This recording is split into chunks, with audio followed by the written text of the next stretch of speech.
Hello, welcome to the Fantastic Fiction at KGB reading series. Fantastic Fiction is a monthly speculative fiction reading series held on the third Wednesday of every month, hosted by Ellen Datlow and me, Matthew Kressel. We spotlight well-known and up-and-coming science fiction, fantasy, and horror authors, and admission is always free. We publish a monthly podcast and video so people who can't attend the in-person event can still enjoy the readings. If you'd like to support the series, you can donate at kgbfantasticfiction.org/support. Anyway, on to the show. Hello, everybody. Hello. Welcome to KGB. There actually is a chair here and a chair here. We can, if you want to sit, huh? Oh, what? There are chairs, there are a couple of chairs, but you just can't put them here. So if anyone wants a chair, come and get them. Where is she going? We have like two extra chairs. Oh, no, you don't have to. We have another one here. There's one more chair. Anyone? No? No one wants a chair. Would you rather stand? Okay. All right, put it back. We'll put the chair back. Thank you. If you change your mind, Let us know. it's Just here. that. I'll put it here for now. Okay. Yes. In the meantime, hello. Welcome to Fantastic Fiction at KGB. Could you raise the volume a little? Really? Okay. I've been running this. I'm Ellen Datlow, and my partner in crime is Matthew Kressel, and we've been running KGB for about 15, 20 years. 16 for me. And me maybe more. Yeah. Yeah. So we've been running this for a long time. Are we getting static? We are. Why are we getting static? Is it better? I don't know. That sound better? Maybe I was too close to the mic. Anyway, welcome to everybody. There are a lot of familiar faces back, which is really nice because after the pandemic, we had a lot of people came and we didn't know any of them, which was great, which means we had a new audience. But a lot of the regulars weren't here.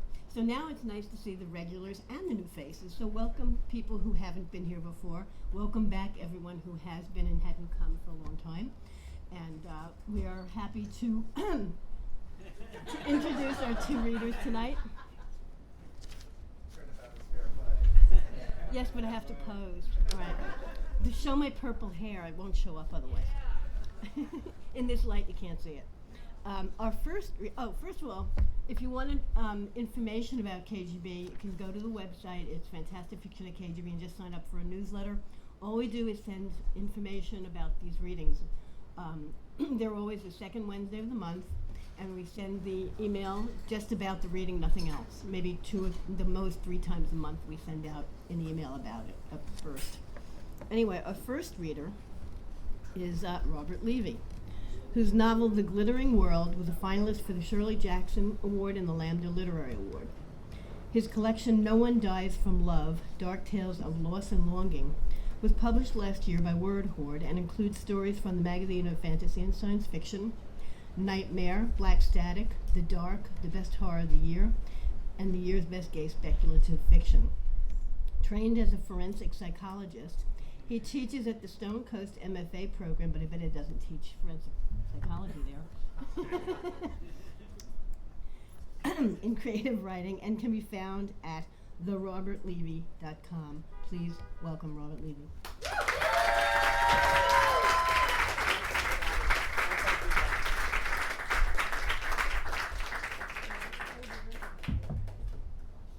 I made it.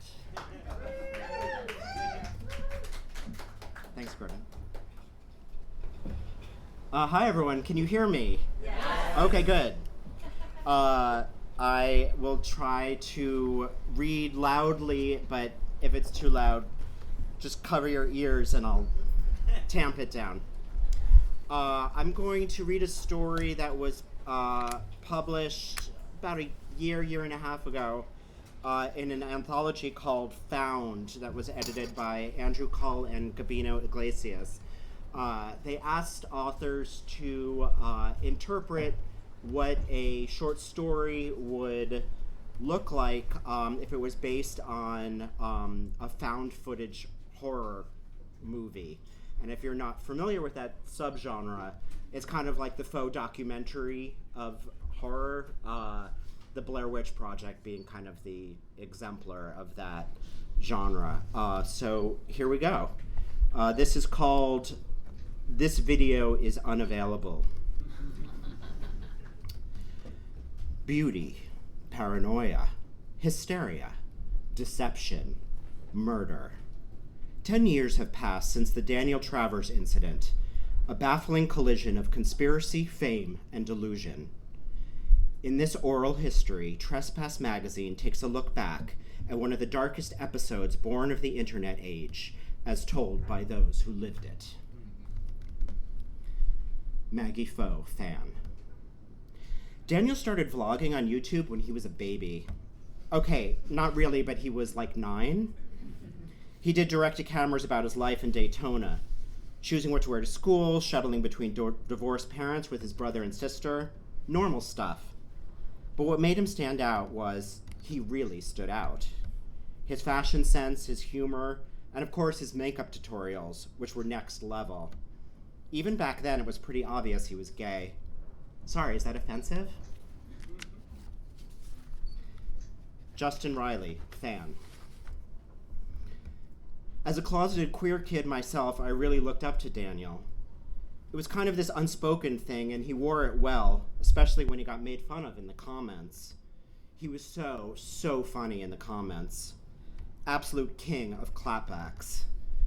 He actually came out in the comment section when he was 13, in a clapback. This toxic YouTuber, Dirty Menace, commented on one of his tutorials something like, "Yo man, this is some faggot shit right here." And Daniel replied, "I am a faggot, what's your excuse?" The next day he did a coming out video, and it meant a lot to me personally. I mean, how could you not stan? Felice Coleman, fan. It's one thing to come out to the world at 13, but quite another to do it in a full face. Lipstick, lashes, the works. And what a face. He had that whole androgynous thing down, even without the makeup. By the time he was 15, he had 1 million followers across YouTube, Insta, and TikTok. And that was before all the endorsements came along. Mac, Pat McGrath, you name it. When CoverGirl ditched James Charles and were fishing around for a new boy to promote them, Daniel swooped right in. Tina Travers, mother. Oh, Danny was a happy child, a very happy child. I mean, I didn't know what he was doing in his room half the time with all his videos and makeup and everything, but he always seemed to be enjoying himself. And then he became the family breadwinner. At 17, he bought his own condo nearby.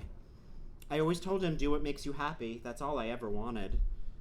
And sharing his life and his artistic nature with the world, well, that was what made him happy. Until it didn't. Justin Riley. It became clear to a lot of us in the spring of 2019 there was something strange going on with him. He started posting less often, after daily videos for almost 5 years at that point. By July, they trickled off to once a week, tops. His whole look changed. He moved from candy-colored pink hair and bright, almost clownish makeup, a really fun vibe, to one much darker and more goth. He lost a lot of weight, too, and he was already a stick to begin with. He started looking borderline skeletal, like a prisoner of war or something. Felice Coleman. When the first bruise showed up on Daniel's neck, there was a lot of chatter online.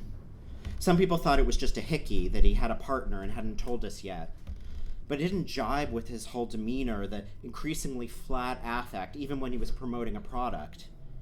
But the thing is, he wanted us all to know about it, or he would have covered it up. I mean, he's a makeup artist, right? Either that or he'd gotten careless, which seemed even more out of character, to be honest. Maggie Foe. Oh my God, the bruises. That was when I got really worried. They started showing up on his neck and back. You could see them when he was shirtless, but the ones on his arms freaked me out the most. They were sort of striped like long fingers. It looked like someone grabbed him really hard and squeezed, like he was being starved and beaten up and just... Gah. Justin Riley. Everyone had their own theory. Anorexia, drugs, a sleep disorder, an abusive boyfriend or parent. The comment section was flooded with people asking what was up, if he was okay, but he never responded to any of them. He did start posting a bit more at that point, maybe twice a week, You could tell he was trying to put on a better face, that the comments were getting to him, but the weirdness continued. Felice Coleman. The real turning point was the hand. That changed everything. Maggie Foe. The gnarled hand. I still get chills thinking about it, even after all this time. On August 20th, 2019, Travers posted a video to YouTube titled Smoky Eyes for Summer. Ostensibly just another makeup tutorial, what captured his followers' attention wasn't just his increasingly alarming appearance, but the strange presence in his bedroom of someone or something else altogether. Felice Coleman. In the middle of this tutorial, Daniel's doing his thing at the vanity, applying shadow and liner and the like. But then there's this movement in the background at the foot of his bed. When I first saw it, I thought it was maybe a cat or a rodent or something. Blink and you missed it. But some fans captured the video and zoomed in. Justin Riley. When you look at the footage, it's clearly a hand reaching out. And when Daniel turns to look, it darts back under the bed. It doesn't look human either, or if it is, then it's someone who's disfigured, like with burns or gangrene or something. It was all twisted and greenish gray with really long fingers and moved in a creepy crawly way like some kind of huge-ass spider. Maggie Foe. I think the weirdest thing was that there was anything else in the room with him. Daniel's videos were always him solo. Always. They felt so private and intimate, like it was just you and him having a conversation. This hand thing, it felt, wrong. I felt violated, and it made me super panicky. Felice Coleman. The fandom went berserk. If you thought people had crazy theories before this, well, after it was completely out of hand. Sorry, I didn't even mean to say that. God. Justin Riley. I absolutely believed that there was a malevolent supernatural presence in Daniel's apartment. He'd recently moved in there, which was when his appearance started changing, and he stopped posting so much. It made the most sense to me, crazy as it sounds. It just fit. Maggie Foe. I never thought Daniel's place was, haunted or whatever. I mean, if your house is haunted, you get out of there as quickly as possible, right? I thought he was being held hostage and forced to keep posting, so none of us would know that there was something bad happening. The only question was, who was behind it? Felice Coleman. The Proud Boys. QAnon. ISIS. This evangelical motorcycle club in Florida called the Holy Rollers. Dirty Menace. James Charles. The list goes on. Regardless, I was convinced he was sending us covert signals that he was in danger and needed our help. There was really no question in my mind. Tina Travers. I started getting emails and calls and text messages from Danny's followers who thought he was in some kind of trouble. I don't know. I have no idea how they even got my information. My ex-husband recently remarried and was starting a new family, and everything involving the care of Danny's brother and sister had fallen to me. I had my hands full. I'm not going to lie. I dropped the ball. And that haunts me to this day. But I did reach out to him. He swore to me that he was doing fine. There was nothing to worry about. He sounded, like Danny, I guess. What else was I supposed to do? I was already in a dark place myself. Justin Riley. After I saw Smoky Eyes for Summer, my hands wouldn't stop shaking. I was a mess. I couldn't get to sleep thinking about what he was going through. I knew somebody needed to step in. Why couldn't that be me? So I called the police in Daytona. Felice Coleman. I emailed my representatives here in Atlanta, demanding action. Maggie Foe. I called and texted Daniel's mom after someone posted her number online. Justin Riley. And I called repeatedly. We got hashtag Save Daniel trending on Twitter, and, they had to do something about it now. We were making too much noise. Tina Travers. If I knew how things would turn out, I absolutely would have made different choices. Absolutely. Of course I would have gotten to the bottom of what was going on with him. To me, though, these people that were contacting me, they sounded like a bunch of nut jobs. Detective Brian Worth, Daytona Police Department. We were swamped by calls, so many we grew concerned it was some type of swatting situation. We've heard all kinds of nonsense, but it went on for days, so we finally decided to pay a wellness visit in order to lower the temperature with his fans. Turned out, everything was fine. Daniel Travers opened the door for us when we knocked and showed us through the residence. There was nothing unusual, nothing amiss, as far as we observed. He was alone and unharmed, and assured us there was no cause for alarm. Justin Riley. The cops tweeted out that they visited him and he was quote unquote safe and well. That's it? I mean, safe and well? According to who? Did they ask him about the bruises or the strange behavior or the goddamn hand under the bed? How on earth were we supposed to believe them when they were contradicting what we'd seen with our own eyes? Detective Brian Worth. The calls kept coming, day and night. Our chief threw his hands up and told us to go ahead and ignore them. Felice Coleman. A day or so after the police visit, someone deleted Daniel's videos. I mean, every single one. You scroll through his channel, it's still up after all these years, and it's all, this video is unavailable, this video is unavailable. They're all just gone. And if you think the hand thing got people going, the videos being taken down was the last straw. Maggie Foe. That was the turning point. For sure, I know it was for me. My entire body was humming with nervous energy, and I needed to get it out. It was making me totally sick. Justin Riley. A bunch of us on the Daniel T. fans Discord server realized that if Daniel's friends and family and even the authorities weren't going to do anything, then it was on us. Those of us willing would meet up in Daytona and put a stop to whatever was harming him. I maxed out my credit card and bought a plane ticket for the next morning. Maggie Foe. I borrowed my sister's car and drove down from Baltimore. Felice Coleman. I got on a Greyhound from Atlanta. I just knew it was something I had to do or I was never going to be able to live with myself. I didn't even think twice. Maggie Foe. We gave everyone 24 hours to get to Daytona, enough time to dig up Daniel's address. Turned out someone in the server was a friend of his little brother's, so once we had that connection, it wasn't too hard. Morgan Travers, brother.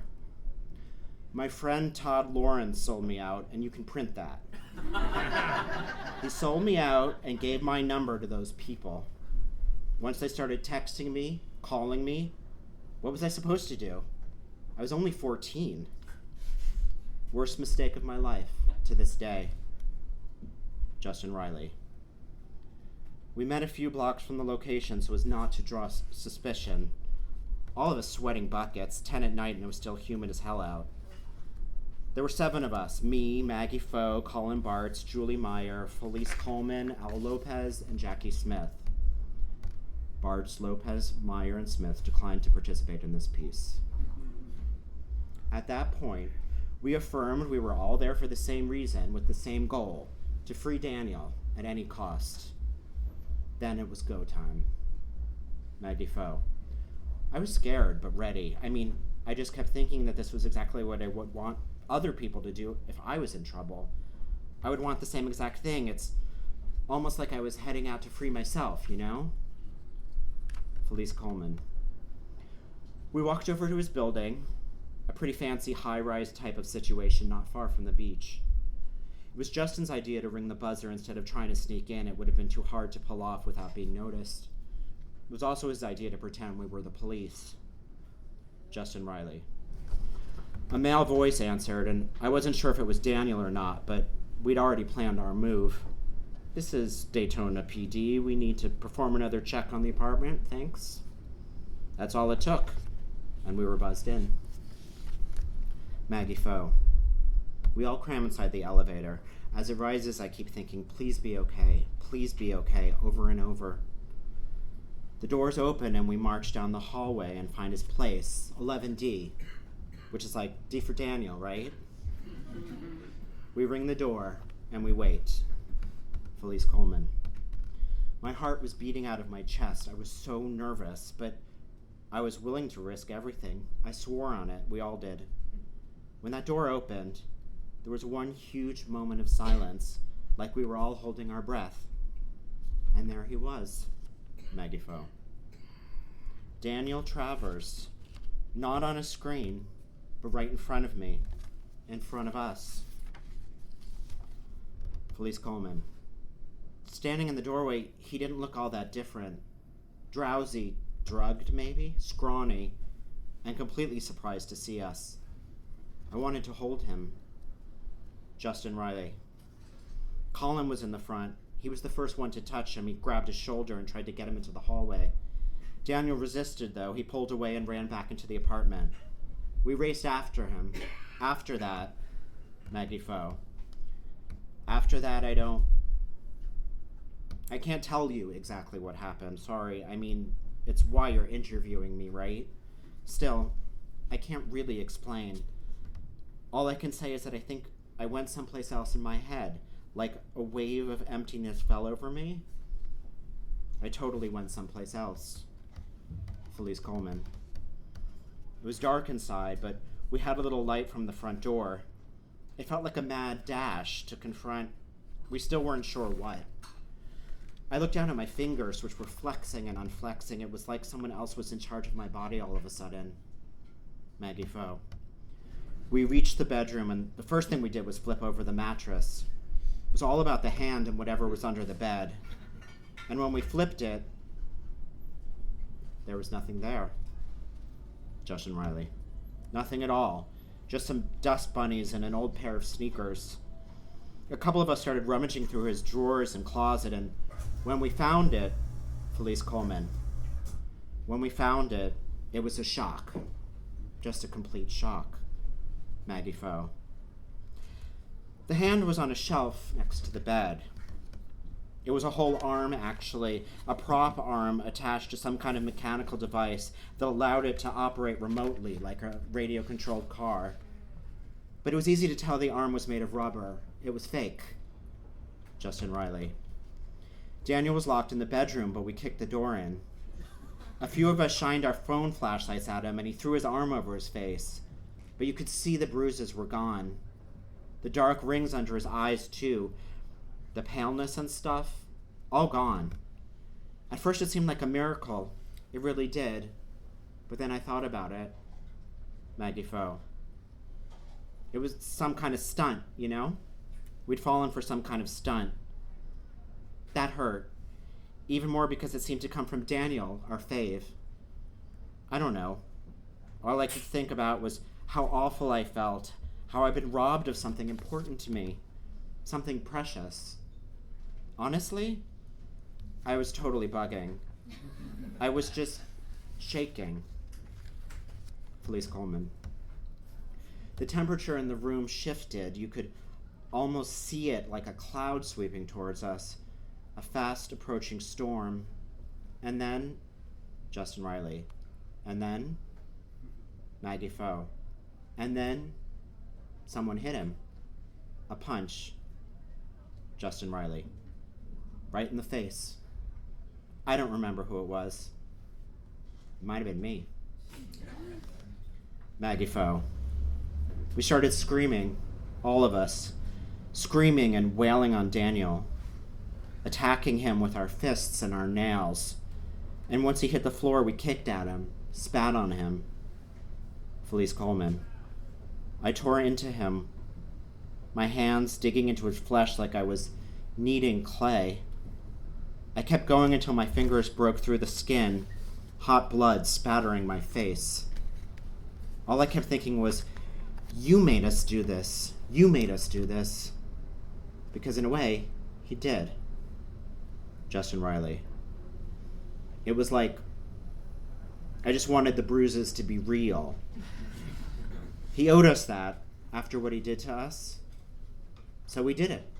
We made them real. We made his illusion a reality. But was it really us doing it? Or was something else making us? Maggie Foe. And we didn't stop. Not until it was over. We didn't stop until we were all out of breath and sobbing and collapsed on the bathroom floor around him. Justin Riley. We smeared the mirror and walls and floor in blood. Thick clumps of his dyed black hair stuck between my cracked and bleeding fingernails as I wept. The 7 of us, we killed Daniel Travers. He brought us all together, and we beat him to death. Felice Coleman. I don't remember anything after that. Not the police arriving, not being taken to jail, nothing. The next thing I do remember is my parents showing up at my court appearance 2 days later, and then seeing Daniel's mother there. Her face, Jesus. Her face. Tina Travers. How did I feel when I found out my son was murdered? How do you think I felt? A flame went out inside me forever. He was my baby, my very first baby. It destroyed me.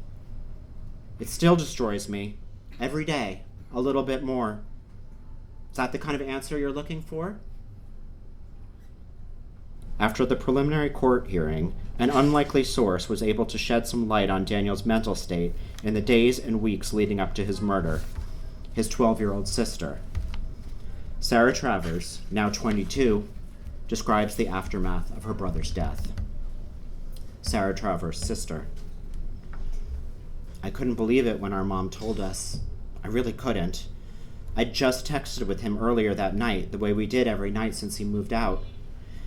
Even though it's hard to know for sure, you can never know someone else's heart, not really. He told me he was making some positive changes in his life, and I believed him. He'd gotten tired of being a YouTuber, but he didn't want to tell anyone.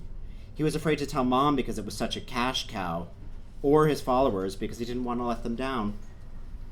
He still wanted to do makeup, but for Hollywood, like special effects. And he wanted to do horror movies most of all. That's all that weird stuff was, I think. The bruises, the mechanical hand, the hollowed out eyes. He was practicing on himself.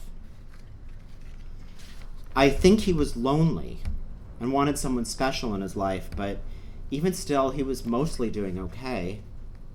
I don't think anyone could have imagined all this, that those fans would take things so far. Human nature is wild, though. I've given up trying to figure anybody out. It's weird to think how I'm older than him now, older than he'll ever be. I miss him to death, we all do. Me and Mom and Morgan. I just wish he was still here. I wish Danny was still alive. Justin Riley. I still think the apartment was haunted, that it made us do to him what we did. Maybe it made Daniel look healthy when we saw him in the bathroom, so we would, lash out? I mean, it's the only explanation I can live with. The alternative is just too awful. Sure, we all got off on temporary insanity, a shared delusion defense, and I did 18 months for impersonating an officer, which, fair enough. But I'm not convinced that's all that really happened. I think there's another truth yet to be told. Felice Coleman. I believe Daniel made that hand and maybe made himself look like he was being abused or damaged or what have you. The evidence is there for that, and I'm not saying otherwise.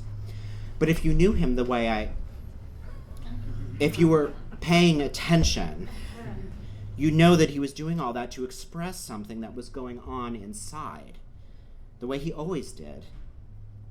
Only now he was expressing some kind of inner torment. That torment was real, and it's gone completely unexamined. What was going on inside that head of his so bad that he felt the need to create this awful picture, the kind that drove us to do what we did? He was being abused, I'm telling you. Maggie Foe. A lot of what I've told you, it's like a story I've heard so many times I've made a memory out of it. Only the memory isn't really there at all.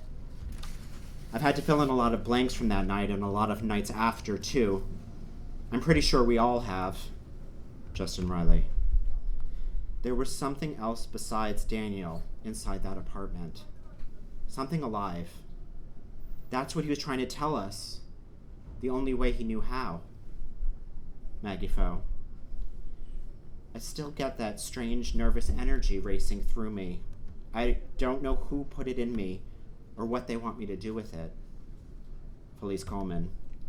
Somebody was having its way with him, and he was crying out for us to come end the pain, no matter the price. I'm just calling it like I see it. I always do. Maggie Foe. What am I supposed to do with it? If anyone knows, I'd love for them to tell me. Justin Riley. We weren't able to stop it. It got out before we could. Now it could be anywhere. Maggie Foe. I'm worried I'm going to hurt someone else one day. I'm worried I'm going to hurt myself. Please help me. Please. Felice Coleman. I'm sorry. I want this to be done now. Can we please stop? I'm done here. For real. I'm done. Thank you.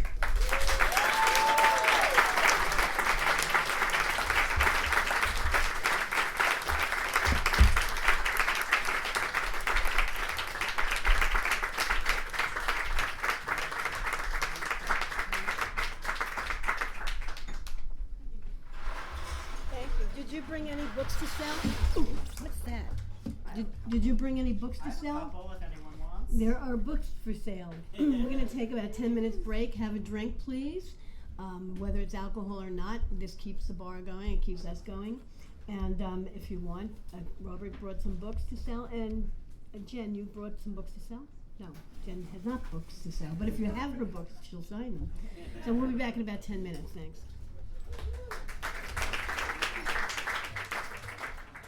All right. Welcome back. Welcome back, everyone. How are you? Come on, you can do better than that. How is everybody? Great. As Ellen said, this is Fantastic Fiction, a KGB reading series held on the second Wednesday of every month. It is always free. We never charge a cover. All we ask is that you buy a drink, hard or soft, and tip your bartender. Kelly, your bartender, is working hard to keep you hydrated. Thank you, Kelly. Seriously, we love Kelly, and we love the KGB Bar. So, thank you. Whatever you can do to support the bar and support the series, we are very, very grateful.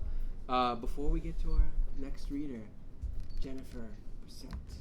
Our upcoming readers, May 8th, Anya Johanna De Niro and John Wiswell. Yeah. June 12th, Grady Hendricks and Bracken McLeod. July 10th, A.T. Sayer, there he is. And our favorite guest, TVA, there you go. Love it. August 14th, James Chambers. Is James here? I thought I saw James. No, he's not tonight. September 11th, Sarah Beth Durst. October 9th, Sarah Langen and David Leo Rice. So we hope you will join us for that. As Ellen said, we have a mailing list, kgbfantasticfiction.org. You can sign up there, or you can follow us on Twitter and all the socials where we do not spam, we just announce about the series. So, on to our next reader. By the way, may I have your Okay, so Jennifer does not have books for sale, but she does have these beautiful postcards, Destroyer of Light. So you can just go ahead and grab one, or you can buy the book. Yes. I've been a fan of Jennifer's work for a long time, as she knows, and I'm very happy to have her read it for us tonight. So Jennifer Marie Brissett is the author of Destroyer of Light, which received a starred Kirkus review and was on its list of best fiction of the year. Yeah. She is also the author of Elysium, which won the Philip K. Dick Award Special Citation and was a finalist for the Locust and Tiptree Awards. And once, a long time ago, she owned and operated an independent bookstore in Brooklyn. Where was that, by the way? Fort Greene. Fort Greene, okay. Awesome. She lives in Manhattan, where she is currently working on her next novel, Daughters of the Night. Find her at her website, www.jenbrissett.com. Here's Jennifer Brissett.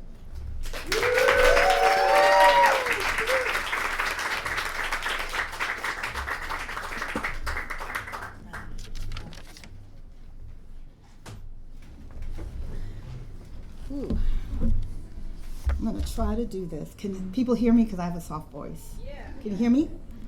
Okay. This story that I'm going to read for you appeared in this anthology called Terraform.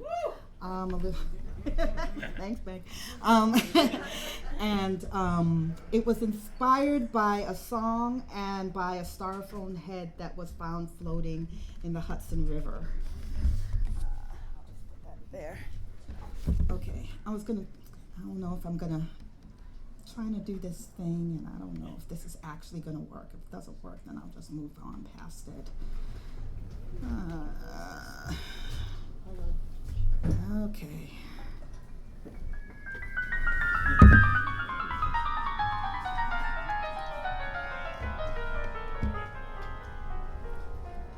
Can you hear that? Yes.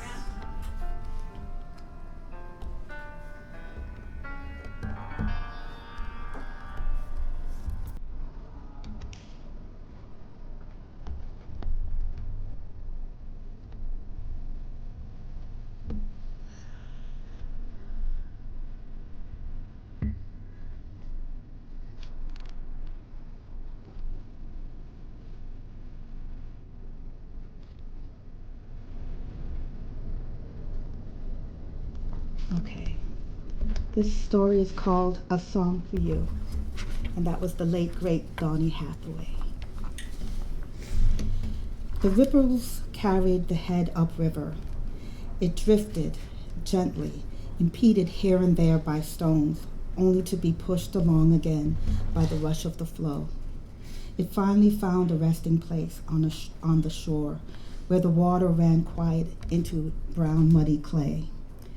From the look of the stem, it was clear that the head had been ripped away from a handsome body. The eyes remained peacefully closed, as though it were a young man only lightly asleep. What seemed like blood streamed from its veins, and a kind of flesh dragged from its neck. There, if one was careful to look, were the remains of some circuitry, a line or two of wire, and a glowing diode, still blinking lime green. The head opened its eyes and stared back at the little girl standing above it. And, sorry. I jumped the gun. I got a little disturbed. Sorry about that. Maya, a child of no more than 6, played her weeping willow game nearby, a pastime of imaginings that allowed her to run and hide among the trees and rocks scattered across her father's land.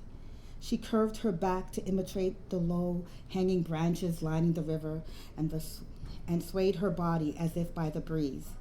Then she envisioned herself large and able to lift root and trunk, to stomp about and replant herself elsewhere. Her mother had long ago given up on the idea that her child would ever remain clean throughout the day. Into the wash her dress would go as soon as Maya returned home, and Maya herself into the bath for a long scrub. But for now, it was all adventure and discovery. She heard singing by the river and ran to the edge, where she found the head pushed up into the mud. "Hello," Maya said. The head opened its eyes and stared back at the little girl standing above it and replied, "Hello." "Where's your body?" Maya asked, lifting her arms to the sky as if the answer could be found there. "I don't suppose I have one anymore," the head answered. "Oh, I'm sorry." "Thank you," it said. "It's not your fault." Then she poked gently at its nose with her index finger. The eyes moved slightly and fluttered. "Then, may I move you away from the water? You don't look that comfortable." "Yes, I would quite like that." And so Maya gently lifted the head into the front part of her skirt and carried it to a dry place in the woods where soft pine needles blanketed the ground. She laid the head softly near a stone and positioned it upright to face her. Its mouth moved, opening wide into the shape of an O, giving it a surprised look, then stretched into a smile, then a frown, then back into an expressionless line. "What happened to your body?" Maya asked as she sat down in front of it. "That's a long story." "Tell me. I like stories." The head stared at her with a countenance the child would only see again when she was older, and on the face of her own dying mother wanting to speak her last words. The head looked away for a long moment and said, "Perhaps it is time." Maya folded her legs and readied herself to listen. My existence began in an organic soup of protein and integrated circuitry, swirling in a harmony of life and machine. I remember hanging in my gestation sack, lined up in a room full of others doing the same, when I heard sound for the first time, a single drip. I, of course, had no idea what it was, so I looked all around, for I had been able to see for many days by this time. But sound was new. I heard it again, one single drip. After some considerable time, I finally located the source. A faucet that had not been entirely closed produced rhythmic pearls of water that fell delicately into a silver sink. Palunk, palunk, palunk. I listened for hours, maybe days, inventing in my mind alternate reflections to the constant pattern of the eventual palunk, of the drips, and the momentary pauses between each falling dot. I didn't know it then, but this rhythm and the empty silences that followed were my first exposure to music. In the time of the selection, when our personality programming is installed and our final circuitry patterns are set, we are asked what designation we would prefer. I chose acoustic engineer, to the surprise of the technician. It was so specific, he said, and asked if I was sure, because most chose more general professions and became more specified over time. I told him I was sure. He looked at me with a question still resting on his lips, shrugged, and wrote down my request. I was eventually assigned to a small ship called the Calliope that had a regular manifest of about 15 people and was stationed just above our planet's second moon.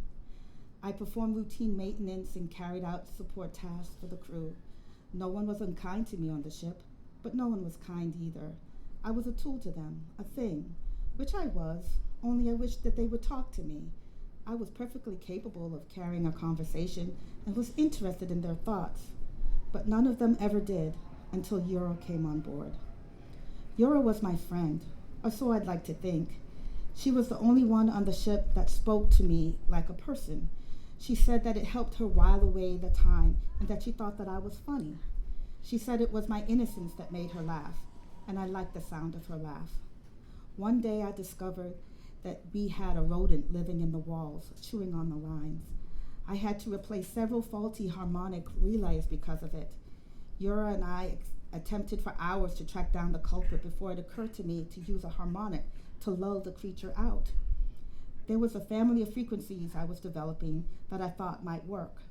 I emitted the waves through my oral cavity, and to my surprise, the creature emerged and lay before me as if in a trance. Yura struggled to contain her laughter, and as I said before, I liked the sound of her laugh, and begged me not to harm the creature as I put it into a container. I reminded her that my programming includes a directive to bring no harm to any living thing, this creature included. She nodded and smiled and patted me on the shoulder. It was the first time she had physically touched me. For her, I cared for the rodent for the remainder of my time on the Calliope. If it wasn't for Yura, I would have never known a war was coming. She told me how bad it would be, because the enemy was strong and many, and worse, our technology was no match for theirs. I should have guessed something was happening from looking out of the window, where there was once had only been a few ships, now a multitude scattered about like dry rice on a plate. It felt as if it was possible to walk straight from the surface of the moon across their hulls. Yura told me that she was sure things would calm down, but I could tell from the inflection of her voice that she didn't believe her own words. The child yawned widely. Behind the trees, the light of the sun oranged as if the forest had been set afire. So the head suggested that maybe it was time for her to go home. Maya nodded in agreement and vowed to return. She walked home covered in fresh dirt, as her mother had expected, spinning tales of a talking head she found in the river. Her mother put her child to bed, wondering how it could be that she had given birth to one with such an imagination. Maya returned the next day, as promised, to find the head exactly where she had left it, covered with leaves and pine needles from the night wind. She carefully removed the debris and caressed its forehead with her open palm. It was cold to the touch. Then she wiped its cheek with the edge of her skirt. "Please tell me more of the story," she asked. When we finished fixing the damaged lines, Yura asked me to sing to her. I didn't understand what she meant and told her so. The sounds that I had emitted, Yura said, were beautiful. She told me I told her that they were only basic harmonics.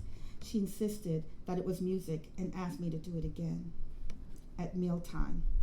So that night, after the crew had finished consuming their protein rations, I played a series of acoustic waves from my subprocessor for them. I designed this composition of sampling some harmonics to mimic rain patterns, the drips of falling water. The crew remained remarkably still after I completed my piece. I didn't know what to make of it. Then I saw that one or two of them were weeping. They clapped their hands to my relief. Many of them told me that what I had played was good.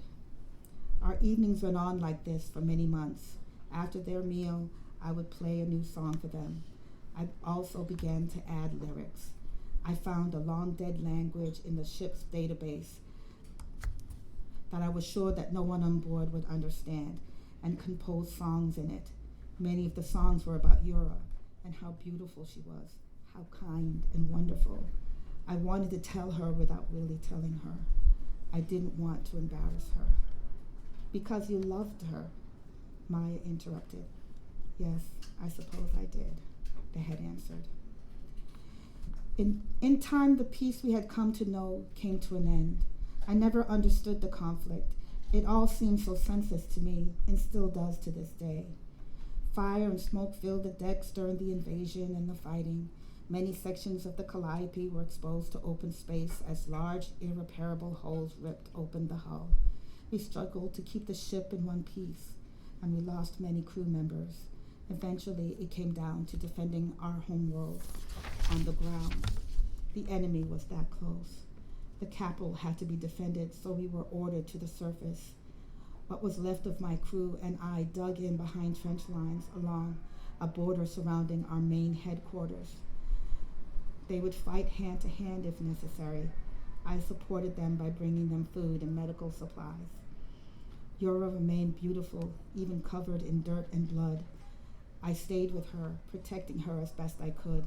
The days were dark and the nights lit with the flames of yellow and the thunder of explosions. We all knew that it was only a matter of time before the end. It was hard on Yura, seeing her people die all around her. Some of them dragged away screaming by an enemy rumored to keep lairs where they experimented on our people and maybe feasted on their flesh. I didn't fear death because I've never really been alive, but I could see that Yura was afraid. She talked of what she thought it would be like to not exist anymore. She suggested sometimes that she believed death to be a black nothingness. Other times she spoke of a place where it would be warm and light and she would see her friends and family again. When she was most afraid, she would ask me to sing for her, and I would, keeping my voice soft so as not to reveal our position. Then she would fold herself into my arms as if I were a real man and fall asleep, and I would hold her. I know that I'm not a man. I'm only made to look like one. Yet these were the times that I regretted it most. I returned from one of my regular trips to collect supplies to find that the trench had been attacked and my Yura was gone. I looked everywhere for her. If they had killed her, I would have found some of her remains. The faces of the survivors told me that our enemy had taken her. Determined to find Yura, I searched for days through the rubble and mud until I found a lair made of some biogenic material, a kind of secreted resin alien to this world. It formed a cave-like structure buried far down into the soil. I went inside, climbing deep, deep below the surface, down and down and down. It smelled rank and the flesh and with flesh of my people. The bodies of the dead and dying lay piled to one side.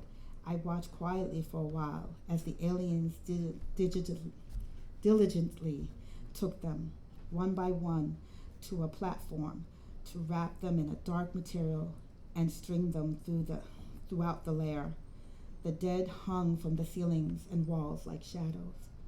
The enemy moved only slightly as I entered. I think they recognized me as an artificial life form and were curious and unafraid. I located Yura. I touched her face and felt that she was still warm. She opened her eyes. They were glassy white. "Follow me," I told her. She stood unsteadily at first, and then she walked behind me in a daze. I hurried to guide her towards the exit. The enemy moved in. I said that I had no quarrel with them, that I was not human, that I meant no harm, and that I only wanted the girl. They didn't seem to understand and continued to surround us. It occurred to me then to sing. I sang a song that I had composed for Yura that I had never sung before. I improvised harmonics that I could not repeat even now. It was a song that said how I truly felt about her, and I sang as if all of creation was at stake, because for me, it was. When I finished, they were still. It was as if they were weeping. While they remained motionless, Yura and I began our ascent out of the lair. I climbed and climbed, hearing her echoing footsteps behind me. I continued until I saw the light of the opening. I turned around to say we were almost out, but nobody was there. Yura was gone. Just as I had learned music, I learned hate. I killed every creature I could get my hands on for days and days. I needed no rest. I needed no sleep. I needed no comfort. I needed only to kill. I fought not for my people, not for the war, but for Yura and for myself. When the enemy finally caught me, they were not as merciful as they had been before. They ripped me apart, tearing off my arms and legs and torso and leaving only my head, as you see here, and threw me into the waters. I floated for I don't know how many years, drifting along the seaways and rivers until I finally made my way here to this place where I tell this tale to you. Maya was silent, so the head sang a song for her soft and low. After the song ended, she said, "Maybe my father can get a new body for you." The head considered this and said, "No, I would not like that. But thank you. You are kind. There is something you can do for me, though." "What?" Maya said. "Please reach inside me to where the wires still connect and pull them out." Maya shook her head and cried, "No, that would make you dead." "Yes, it would be as if I were dead, but remember, I was never truly alive." "Don't ask me to, please. This endless existence is too much for me. The memory is too hard. Please," it said, "be my friend and do this for me." "No," Maya stood up, "I won't." And she covered the head with leaves and dirt and stomped away. From then on, Maya played her games elsewhere. Occasionally she would hear the head singing voice, so beautiful and clear over the whispers of the wind. She closed her ears to it. The backyard of friends who lived along walking distance away became her new playground. To her mother's relief, Maya left behind her solitary imagined world, although she found the suddenness of it curious. When questioned, Maya never really explained why. She only said that she liked her new friends better, which seemed to satisfy the subject well enough. Maya became melancholy with age. Bouts of grieving sadness plagued her teenage years. She occasionally found herself lost in her thoughts, feeling deep pangs of guilt for something she forgot to remember.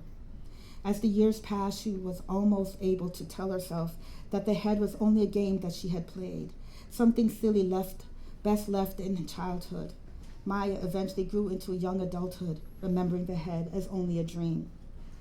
With her education and familial status, she entered into the service division, where she quickly rose in rank and became a leader in artifact recovery. Every day on her job, she helped to examine and catalog a variety of objects found in various locations that help prove her theories that an intelligent indigenous life form inhabited their world long before its colonization. The finest examples of her discoveries remained on display in the District Museum of Antiquities. She loved her profession and became well known and respected in the field of ancient indigenous studies. In many ways, her childhood dream of the singing head inspired her work. She was away at the Capitol to deliver a paper when she received the message that her mother had fallen ill. Maya returned home. She spent her days alone watching the strong woman who had raised her wither away. Wiping her mother's forehead with a damp cloth reminded her of a game of the singing head in the woods behind the house. She wondered how real the memory was, or if it was only the imagination of a child. In her heart, she knew the truth. So she made her way out to the place where she used to play. The land had changed so little. There, under leaves and dirt and debris, lay the head, just as she had left it all those years ago. "So you have returned," it said, with no hint of malice. "Yes," Maya said, and sat down before it. "You've grown." "A little," she replied. "Have you thought about what I asked of you?" "Not really," Maya said. Then she thought for a moment and said, "I still would rather not." Then she cried. She cried for her mother. She cried for the head. She cried for her own guilt. The head watched and said nothing. It had long ago released its hatred and anger.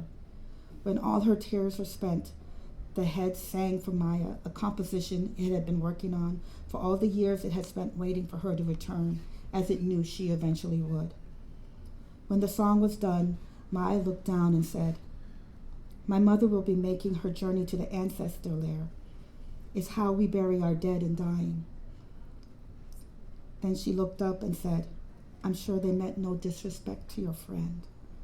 The head closed its eyes, and a fluid seeped from its synthetic ocular glands. "Thank you for telling me that," it said, after a pause. "Will you help me now?" Maya nodded yes, wiping her face with the back of her sleeve. Then, with shaking hands, she reached into the head through its neck, past the substance that was so much like blood. The synthetic organic solids of its flesh felt around for the wires and pulled. The head screamed in beautiful harmonic agony, which made Maya stop. Its eyes pleaded for her to continue, and so she did. She pulled and pulled until the connecting wires let loose and fell away into her hand. When its eyes slowly closed, and the head seemed peaceful, as though it had only fallen into a very light sleep.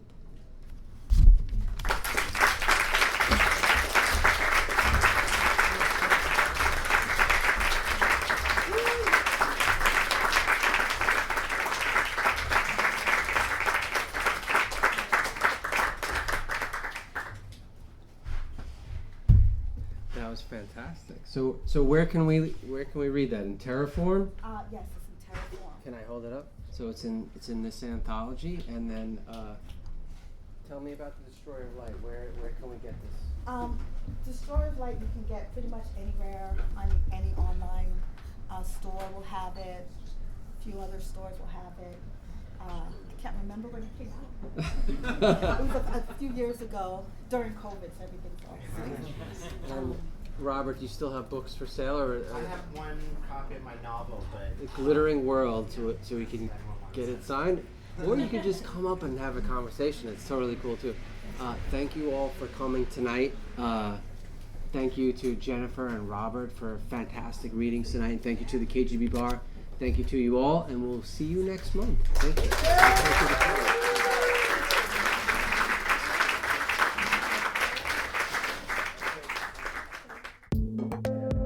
You have been listening to the Fantastic Fiction at KGB reading series. Check out our website at kgbfantasticfiction.org and click on support if you'd like to help keep the series going. Anyway, that's our show. Thanks for listening, and see you next month.